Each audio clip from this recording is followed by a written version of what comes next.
Salut tout le monde, salut les cinéphiles, bienvenue pour une nouvelle critique. Alors aujourd'hui on va parler série télé et on va parler de la saison 12 de Larry et son nombril. C'est parti. Il a tout, une femme aimante, des amis fidèles, une belle carrière, une grande maison à Hollywood, et pourtant Larry ne peut s'empêcher de tout gâcher. Si la vie de Larry David tourne bien autour de son nombril, Larry, lui, est un grand névrosé. Et dans la dernière saison, la saison 12, Larry représente involontairement un combat politique important, est impliqué dans une polémique autour d'un club de country et tente de redorer son blason. Bien, alors on va parler un petit peu série télé, on va parler de Larry et son nombril. Alors ça fait longtemps que je voulais faire une vidéo là-dessus parce que ça fait quelques semaines, voire un petit peu plus d'un mois où j'ai commencé cette série. Alors oui, je l'ai commencé tard, c'est une série qui a commencé en 2000. Donc c'est une série qui a maintenant 24 ans, c'est-à-dire qu'il y a eu 12 saisons. Alors espacées dans les années, ça n'a pas été tourné en continu, ça a été tourné voilà, avec plusieurs années d'écriture, de tournage, etc. Ça ne s'est pas fait comme ça tout seul.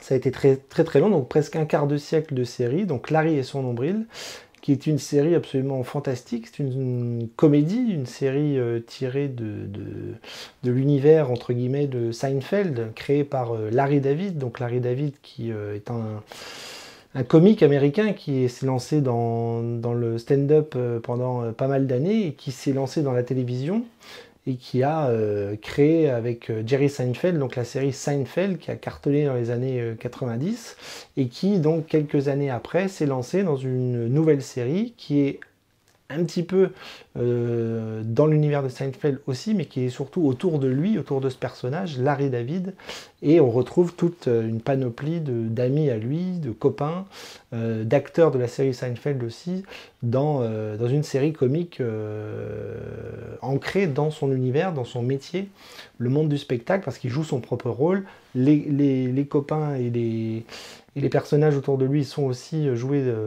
par leur propre fonction, leur propre rôle, et donc ils improvisent beaucoup sur le tournage avec des scénarios écrits, mais beaucoup d'improvisation, qui est quand même l'essence même du comique, que ce soit français ou américain. Donc voilà, Larry David a créé Larry et son nombril, donc c'est la traduction française bien sûr, et il a créé ça en 2000 et ça vient de se terminer, donc en 2024, avec la saison 12. Et donc on va en parler un petit peu parce que c'est une série exceptionnelle. Exceptionnelle. Alors est-ce que j'ai aimé ou est-ce que j'ai pas aimé cette série? Bien évidemment, si j'en parle, c'est que je l'ai adorée. C'est une série que j'ai découverte, comme je vous l'ai dit, il y a quelques semaines, voire quelques mois maintenant, parce que c'est très très long, il y a 12 saisons. Et donc j'ai traversé comme ça toutes les années 2000 avec lui. C'est-à-dire des années 2000 à 2024, on l'a vu vieillir, on les a vus vieillir tous autant qu'ils sont, tous les personnages, hein, sa femme, son impresario, les acteurs avec qui il tourne, le mec qu'il a chez lui, enfin toute cette galerie de personnages comiques extraordinaires qu'on a vu donc vieillir pendant 24 ans à travers cette série. Et donc voilà, donc je voulais revenir un petit peu là-dessus parce que c'est une série d'une drôlerie absolue, c'est vraiment la comédie américaine dans sa pure tradition, avec un humour extrêmement pinçant, un humour extrêmement intelligent mais dur à la fois, qui aborde tous les thèmes de société, qui n'a pas peur de la censure, c'est-à-dire qui va très très très très loin dans le comique en traitant de sujets tout aussi variés les uns que les autres. Hein. Ça peut parler de racisme, ça peut parler du handicap, ça peut parler de la politique, ça peut parler du quotidien, de la vie de tous les jours, ça peut voilà. Donc tout est prétexte au comique, tout est prétexte à des situations extrêmement drôle et à une écriture comique extrêmement ciselée. Tout est ficelé de façon extrêmement parfaite. Alors, il y a de l'improvisation dans le jeu et dans les acteurs, parce qu'il y a une trame scénaristique, mais comme ce sont des comiques et que ce sont des pros de la comédie, ils arrivent à improviser les situations. Mais à travers ça, à travers l'improvisation, c'est quand même une trame narrative du premier épisode au 10e, enfin tout au long de la saison, il y a quand même un fil conducteur narratif à chaque fois. Donc le fil conducteur, c'est pas le plus important. Non, ce qui est vraiment intéressant là-dedans, c'est les situations comiques qui s'enchaînent en fait tout le temps. On pourrait faire le parallèle avec Charlie Chaplin, qui lui était un comique extraordinaire. On va pas le présenter, vous le connaissez tous. Mais Charlie Chaplin arrivait à choper avec le quotidien, avec un objet, avec une personne, avec une situation, avec un cadre, avec un vêtement. Il pouvait vous créer une situation drôle, une situation comique. Mais Charlie Chaplin, lui, c'était plus la partie visuelle. C'était du cinéma muet, donc c'était le corps qui parlait. Là, chez Larry David, on a exactement la même chose, sauf qu'on est dans les années 2000, donc c'est plus le corps qui parle, même s'il a un physique très très drôle, hein, grand, mince, chauve, avec des lunettes, ça il en joue beaucoup, mais c'est vraiment les situations au niveau des dialogues, c'est-à-dire que les dialogues sont extrêmement bien écrits, les situations sont absolument folles dans le dialogue, le texte et le bavardage, parce que Larry David c'est quelqu'un qui parle beaucoup avec les mains. Alors, je crois qu'il est juif, hein, si je dis pas de bêtises, donc il y a un humour juif là-dedans qui est extrêmement drôle, et donc c'est vraiment à travers le texte et à travers les situations parlées et les dialogues qu'on arrive à choper l'essence même du comique. Mais il y a aussi les situations avec les gags, parce qu'il y a des gags partout, qu'ils soient dans une voiture, dans une maison, dans un restaurant, qu'ils soient avec une fille, qu'ils soient à utiliser un objet quelconque. Tout est sujet à la drôlerie, au comique et au gag.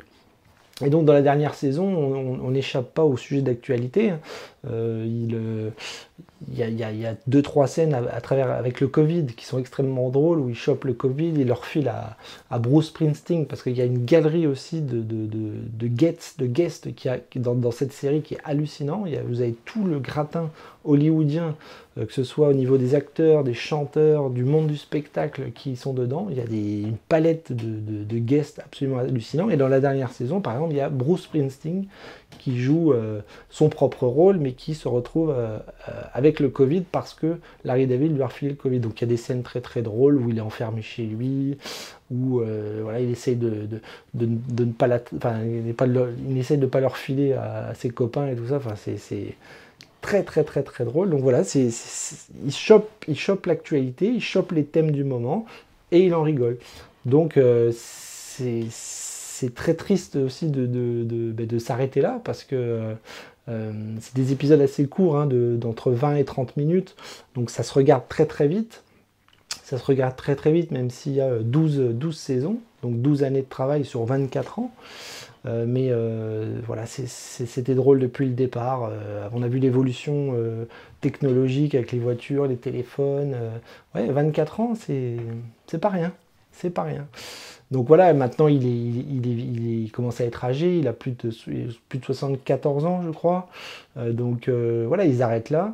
Il y a une séquence hallucinante dans cette dernière saison, notamment sur la fin, où il se retrouve dans un tribunal parce qu'il se fait arrêter parce qu'il a donné de l'eau à quelqu'un et qui allait voter. Visiblement, on n'a pas le droit de donner de l'eau dans une file d'attente pour des gens qui vont voter, donc il se retrouve pris par la police, il se retrouve au tribunal, et en fait c'est une situation comique qui permet aussi de retracer tout ce qu'il a fait pendant 12 ans, enfin pendant 24 ans, mais pendant 12 saisons, où on revoit des flashbacks comme ça, où on voit toutes les méchancetés qu'il a pu dire, toutes les méchancetés qu'il a pu faire, tout le mal qu'il a pu faire, à travers tous les personnages qui sont là dans le tribunal, et qui donc est prétexte à la comédie, pour voir un petit peu qui était ce personnage, qui est Larry David, qui est ce personnage très égocentré et qui ne parle que de lui-même, qui est névrosé, mais qui justement à travers ces caractéristiques-là arrive à parler à travers le comique de choses que nous on n'a pas l'habitude de faire dans le quotidien. Voilà, parce que la force de Larry et son nombril, c'est d'avoir justement un personnage qui dit tout ce qui lui passe par la tête. Voilà, tout ce qu'on ne peut pas faire nous au quotidien. Et c'est ça qui est drôle. C'est vraiment ça qui est très très très très drôle. Donc voilà, donc je vais arrêter là parce qu'on pourrait en parler des heures et des heures, mais c'est une série comique formidable, extrêmement bien écrite, qui pour moi pourrait être du niveau de Charlie Chaplin à des époques totalement différentes. Alors pour ma note, c'est assez simple, j'ai mis un A-. Sur les 11 saisons précédentes, j'avais mis globalement un A+, parce que j'avais noté les 11 premières saisons dans sa globalité, parce que je les ai vues pratiquement à la suite. Donc j'avais mis A+, parce que pour moi c'est un chef-d'œuvre. C'est un chef-d'œuvre de série, un chef-d'œuvre de comédie américaine.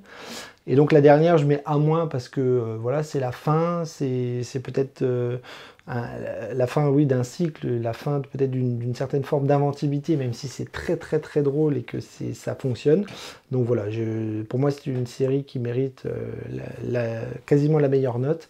Et c'est pas très compliqué de noter ce genre de truc quand on l'aime autant.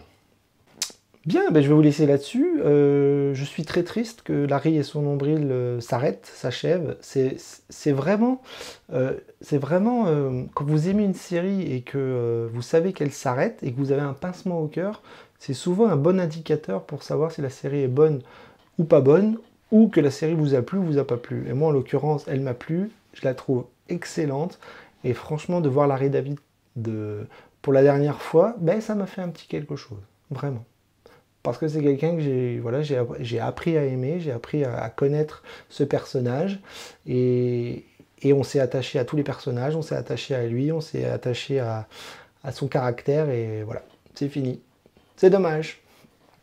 La vidéo est finie aussi pour le coup, et puis je ne sais pas, je parlerai peut-être dans quelques jours de Mars Express, voilà, que j'ai vu un petit peu tard, mais que j'ai découvert cet après-midi et qui est vraiment aussi très très très très bon, dans un autre style bien évidemment. Coupé.